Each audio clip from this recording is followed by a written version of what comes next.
The Galactic Survey Council had been unanimous in their assessment. Planet Zarian 7's equatorial jungle zone was a death trap, a writhing mass of toxic vegetation, predatory fauna, and environmental hazards that would kill any sentient being within hours. The official report, signed by representatives from 12 different species, declared it utterly uninhabitable by any known form of intelligent life. Dr. Kethvara, the Altarian xenobiologist leading the expedition, had personally witnessed 3 different scanning drones dissolve within minutes of entering the canopy. The atmospheric readings alone were enough to make her secondary stomachs churn. Humidity levels that would drown most species, temperatures that fluctuated wildly, and an oxygen-nitrogen mix so dense with spores and toxins that their filters had clogged within an hour.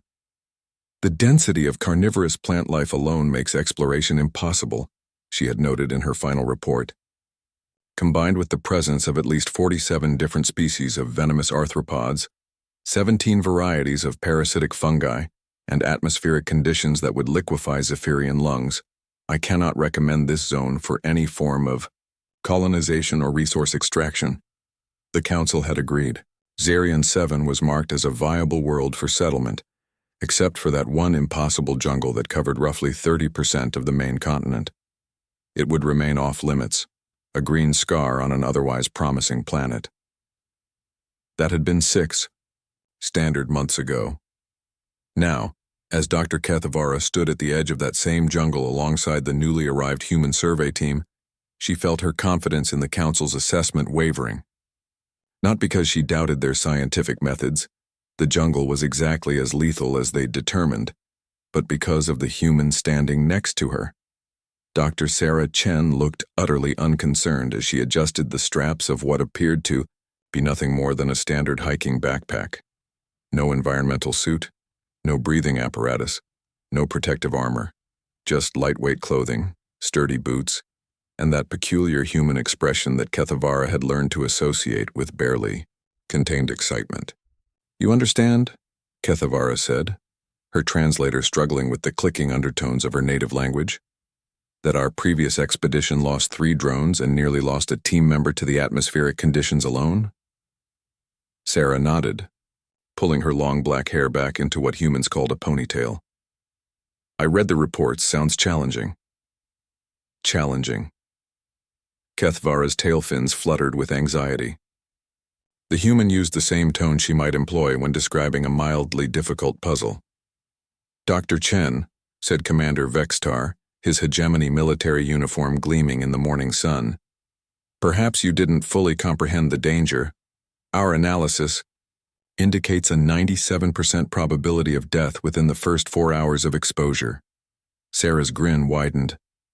97%? That's practically a guarantee of survival by human standards. The assembled alien scientists exchanged glances. Dr. Ythnar, a crystalline being from the outer rim, chimed softly, his species equivalent of nervous laughter. "Perhaps," Kethvara suggested, "you could take some of our equipment? At minimum, atmospheric filters and—" "I appreciate the offer," Sarah interrupted gently, "but I've got everything I need." She patted her backpack. "Water purification tablets, basic medical kit, and my grandmother's camping cookbook. Should be back by dinner." Before anyone could protest further, Sarah Chen walked into the jungle. The alien scientists watched in fascinated horror as the human disappeared into the green wall of death. Kethvara immediately activated her long-range scanners, determined to at least record the precise moment of the human's demise for scientific purposes. Hours passed. The scanner showed Sarah's biosignature moving deeper into the jungle, her vital signs remaining impossibly steady. She paused occasionally, presumably to avoid some lethal trap, but continued advancing at a pace that would have been considered reckless even in safe terrain. "She should be dead by now," whispered Dr. Ythnar. "Multiple times over," agreed Commander Vextar.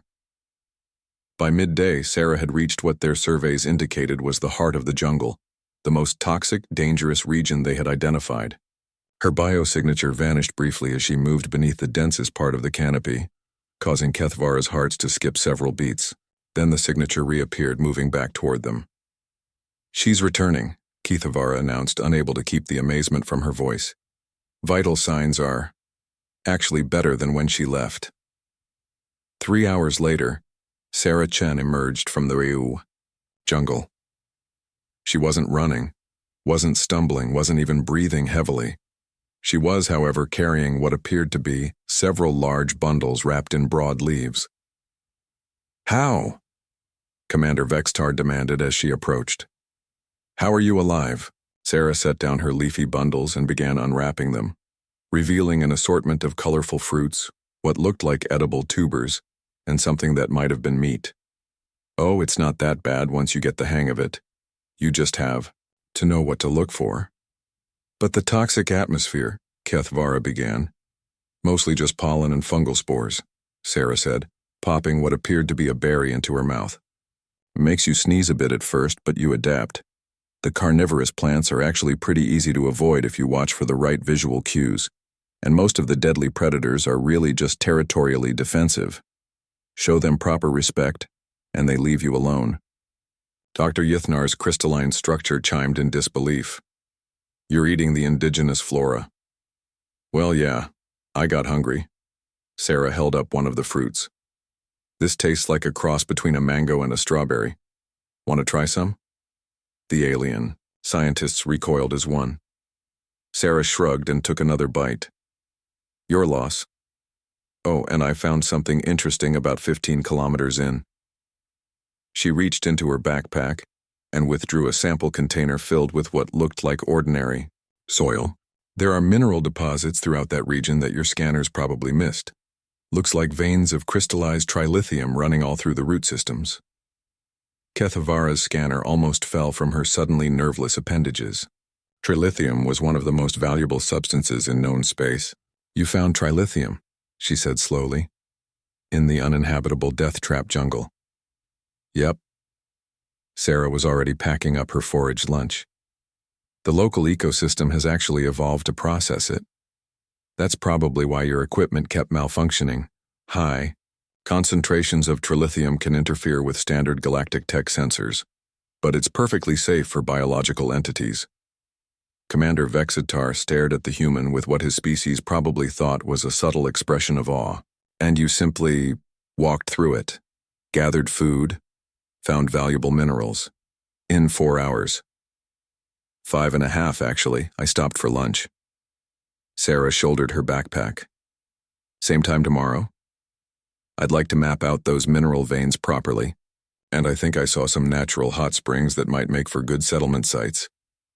As the human walked back toward their base camp, whistling what sounded like an ancient Earth melody, the alien scientists stood in stunned silence. Finally, Dr. Yithnar chimed softly. "Perhaps we should revise our definition of uninhabitable." Keithvara was already updating her report, adding a new category she'd never thought she'd need. "Suitable for human settlement, approach with extreme caution." After all, if humans could turn a death trap into a lunch stop, what couldn't they do?